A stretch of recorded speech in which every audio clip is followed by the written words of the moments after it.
Cerita Alkitab hari ini diambil dari Kisah Para Rasul 2. Nah, anak-anak, di sini diceritakan ada sesuatu yang terjadi di kota Yerusalem. Ada apa ya? Ayo anak-anak, kita pergi ke kota Yerusalem. Wah, ramai sekali di Yerusalem. Banyak orang berdatangan ke Yerusalem. Tapi di mana ya murid-murid Tuhan Yesus? Oh, itu mereka. Mereka sedang berkumpul di sebuah rumah. Apa yang sedang mereka lakukan? Oh, mereka sedang berdoa. Mereka juga suka membaca Alkitab. Tapi Tuhan Yesus ada di mana? Kok tidak ada bersama mereka? Oh iya, Laus Suci baru ingat. Tuhan Yesus kan sudah naik ke surga. Anak-anak masih ingat cerita minggu lalu? Bagaimana cara Tuhan Yesus naik ke surga? Masih ingat? Ya, waktu itu Tuhan Yesus dan murid-muridnya naik ke sebuah bukit. Lalu Tuhan Yesus terangkat. Dan awan menutupinya sehingga Tuhan Yesus tidak kelihatan lagi. Tetapi anak-anak, sebelum Tuhan Yesus naik ke surga, Dia memberikan pesan yang sangat penting. Tuhan Yesus berkata, "Tinggallah di Yerusalem, jangan kemana-mana. Akan datang seorang penolong kepadamu." Tinggallah di Yerusalem, jangan kemana-mana. Akan datang seorang penolong kepadamu. Oleh karena itulah anak-anak, murid-murid Tuhan Yesus tinggal di Yerusalem. Tiba-tiba ada suara mengejutkan datang ke rumah itu. Coba kalian dengar, suara apa itu? Hah? Itu kan suara angin kencang. Tetapi aneh, lihat, pintu dan jendela rumahnya tidak bergoyang-goyang. Dan ada yang aneh terjadi. Tiba-tiba ada sesuatu di atas kepala murid-murid Tuhan Yesus di rumah itu. Apa itu yang ada di atas kepala mereka? Hah, itu kan api. Jangan-jangan ada kebakaran. Ternyata bukan. Api itu ada di setiap kepala murid-murid Tuhan Yesus. Tetapi aneh, api itu tidak membuat rambut mereka gosong. Rambut mereka bagus-bagus saja tuh. Jadi apa itu sebetulnya? Ada suara angin kencang, ada lidah-lidah api.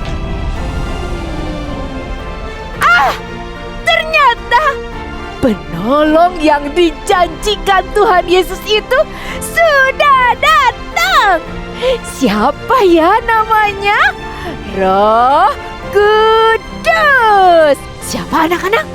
Roh Kudus. Roh Kudus datang dan tinggal dalam hati murid-murid Tuhan Yesus. Roh Kudus membuat hati mereka gembira. Murid-murid Tuhan Yesus memuji-muji Tuhan. Dan banyak orang di luar rumah, mereka juga mendengar suara angin kencang tadi. Mereka datang berkumpul mendekati rumah itu, ingin tahu apa yang terjadi. Anak-anak, ada seorang murid Tuhan Yesus di rumah itu bernama Petrus. Kudus sudah tinggal di dalam hati Petrus. Lalu Petrus menjadi berani. Ia berdiri di depan orang banyak dan bercerita tentang Tuhan Yesus yang mengasihi manusia berdosa. Tuhan Yesus mati di atas kayu salib, menanggung hukuman dosa kita. Dan siapa yang percaya kepada Tuhan Yesus, dia akan diselamatkan. Ketika orang banyak itu mendengar apa yang Petrus katakan, mereka menjadi sedih. Apa yang harus aku lakukan?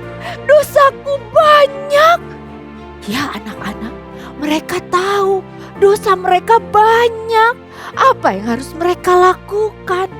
Petrus berkata, percayalah kepada Tuhan Yesus, maka dosamu akan dihapus dan kamu akan diselamatkan. Maka pada hari itu juga banyak orang percaya kepada Tuhan Yesus dan mereka menerima Roh Kudus. Wah, ajaib sekali! Ajaib sekali!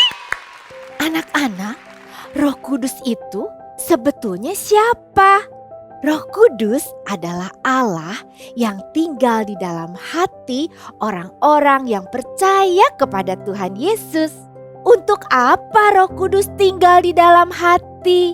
Untuk menolong kita, supaya kita bisa menjadi orang-orang yang taat. Benar, karena kadang kita lupa untuk taat kepada Tuhan, kepada papa mama. Roh Kudus akan ingatkan kamu. Kalau papa panggil, jawablah, "Ya papa." Kalau mama panggil, jawablah, "Ya mama." Kalau mama suruh kamu mandi, segera kamu mandi. Kalau papa suruh kamu tidur, segera kamu tidur. Itu namanya anak yang taat.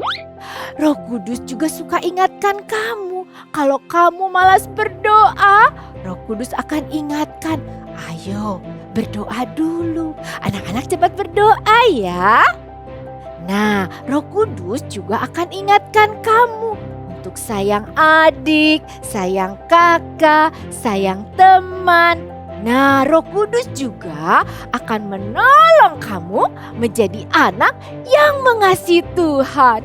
Jadi anak-anak, Roh Kudus itu sangat kita perlukan.